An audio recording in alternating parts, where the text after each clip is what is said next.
দিলীপ বাবু, কি দুঃখের খবর নিয়ে এসেছো বলো, নির্ভয়ে প্রাণ খুলে বলো তুমি আমার সামনে। প্রধান সাহেব, আমরা গরিব অসহায় বলে আমাদের ঘরের বউদের ইজ্জতের কি কোনো দাম নেই? দিলীপ বাবু, বেশি ভনিতা না করে কি হয়েছে একটু খোলাখুলি বলো। প্রধান সাহেব, রাতের অন্ধকারে একজন 22-23 বছরকার যুবক আমার বউকে ভুলিয়ে ফাঁসিয়ে নিয়ে চলে গিয়েছে।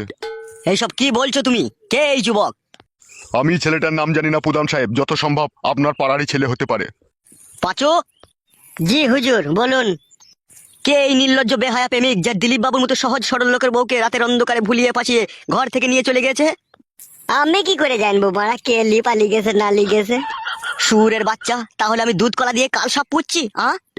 বোকাচুদা, 100 দিনের টাকা, ঘরের টাকা, সমস্ত টাকা তো ভাগিদার থাকিস ভাই, সুরের বাচ্চা। আর দিলীপ বাবুর বউকে কে নিয়ে চলে গেছে সে খবর রাখতে পারিস না? প্রধান সাহেব, আমার উপরে রাগ করে লাউড়া কোনো লাভ হবে না। তুমি পাঁচুর ঘরের যে এমএলএ কোটা ঘরে যে 1.5 লাখ টাকাটা বেরিলো, সমস্ত টাকাটাই তো লাউড়া তুমি হজম করে দিলে। কাদা, ওখান থেকে তুমি আমাকে কিছু দিয়েছো তাই আমি লোকের খোঁজ খবর রাখবো? কানাডন। হ্যাঁ বড় ভাইজান, বলেন কি বলবেন।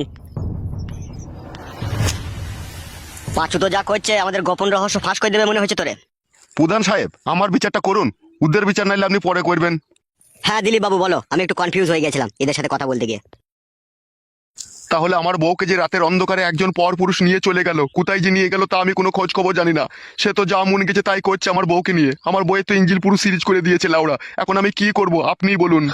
লেওড়া, আমার পাড়ার ছেলেতে এরকম কাজ করলো দিলীপ বাবুর স্ত্রীর সাথে, আর আমি প্রধান হয়ে খোঁজ রাখিনি বড়া? ছি ছি ছি, আমি কেমন বালের প্রধান তাহলে?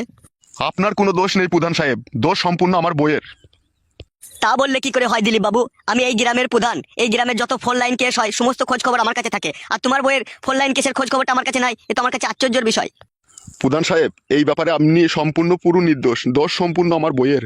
তা দিলীপ বাবু, তুমি কি তোমার বউকে খাওয়া দাওয়া দিতে না, নাকি শাড়ি চুড়ি এসব কিনে দিতে না, না ভালোবাসতে না, তাই হঠাৎ করে তোমার ঘর ত্যাগ করলো? শাড়ি চুড়ি খাওয়া দাওয়ার অভাব ছিল না প্রধান সাহেব। এখন তো পাড়ার লোকে বলছে আমার লিঙ্গুর দোষ ছিল। তা ডাক্তার দেখাইনি কেন বোকাচোদা তুই? ডাক্তার দেখাবার অনেক চেষ্টা করেছিলাম, বউ খাটি বারণ করতো, বলতো তুমি ডাক্তার দেখিও না, শিরার দোষ হয়ে যাবে, যাইবে একটু থার হয়েছে, পরে আর ওটুকু হবে না। তাহলে ওরা এখন আমি তোর কি বিচার করতে পারি বল? এখন কথা হয়েছে, ও মেয়ে তো ঘর ছেড়ে চলে গিয়েছে, আমার মান সম্মান তো সব হারিয়ে দিয়ে গেছে। ও মেয়ে এলে আমি আর সংসার করতে চাই না। তুমি একটা কাগজপত্র করে দাও, ঠিক আছে? ওই মেয়ে যাতে ভবিষ্যতে যদি আমার কাছে আসে তা আমার যাতে কেউ দোষ না দিতে পারে, থানা পুলিশ যেন আমাকে দোষী না সাব্যস্ত করতে পারে। সে তো মারা করে দেয়া হবে একটা কাগজপত্র, কিন্তু সে মাগি গেল কার সাথে? প্রধান সাহেব, প্রধান সাহেব, কে? আমি ফুটুর বউ, আপনার সাথে একটু কথা বলতে চাই। চলে এসো, ওই বাঁ দিকের ওই দরজা দিয়ে ঢুকে ডান দিকে চলে এসো। হ্যাঁ দিলীপ বাবু, তাহলে তুমি বলতে চাইছো তোমার বউকে আর তুমি নেবে না, তাই তো? সম্পূর্ণ একবারে পুরোপুরি ভাবে ডিভোর্স দিতে চাইছো তুমি? হ্যাঁ প্রধান সাহেব, সেরকমই মনোভাব আছে।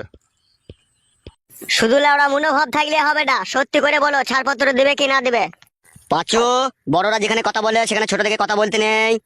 ওই এই চেয়ারটাতে একবারই তো বসুন। কথা বললাম। আমি কি শুরু থেকে কথা বলছি নাকি? শুরু থেকে তো আপনিই বলছেন কথা। হ্যাঁ বলো, কি অভিযোগ নিয়ে এসেছো তোমরা? প্রধান সাহেব, আমি বলছি, আমি মেয়ের বাবা। আচ্ছা ঠিক আছে, বলো কি হয়েছে বলো।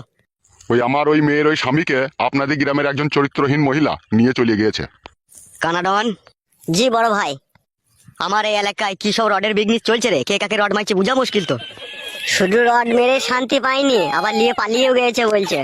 তোকে আমি কথা বলতে বলেছি, তোকে চুপতে বলিনি আমি। বেশ লেওড়া, আজকের পর থেকে আমি বুবা হয়ে গেলাম, কোনোদিনও কোনো বিষয়ে আর কথা বলবো না, যা বলবে তুমি। তা আপনার জামাইকে কে নিয়ে গেছে জানো নাকি? প্রধান মশাই, আমি নাকি শুনছি আপনাদের পাড়ারই একজন দিলীপ বাবু বলে লোক, তারই স্ত্রীকে শুনছি নাকি নিয়ে গিয়েছে। তাই নাকি বড়া? জি প্রধান সাহেব। দিলীপ বাবু, হয় দিলীপ বাবু, হ্যাঁ বলো প্রধান সাহেব। তাহলে কি তোমারই বউকে এই যিনি কথা বলছেন ইনার জামাইকে নিয়ে চলে গেছে নাকি? নিয়ে গিয়েছে কি বলছো? দুজনেই যে কোন গ্রামে নেই কো, ও বউ হারা এও স্বামী হারা, তখন ওরা দুজনেই এই কাজ করবে, তাছাড়া আবার কে করবে? হ্যাঁ বড় ভাই, আমারও মনে এটাই ডাউট হচ্ছে, পাঁচু ঠিক কথাই বলেছে।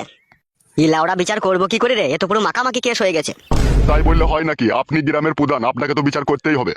সে তো বিচার করবোই লাউড়া, সে নিয়ে কোনো চাপ নেই। তা হাগো মেয়ে, কতদিন থেকে তোমার স্বামী ওই দিলীপ বাবুর স্ত্রীর উপরে চড়া মারছিল, এটুকু কি জানা আছে তোমার? জানা বলতে আমার এটুকুই জানা।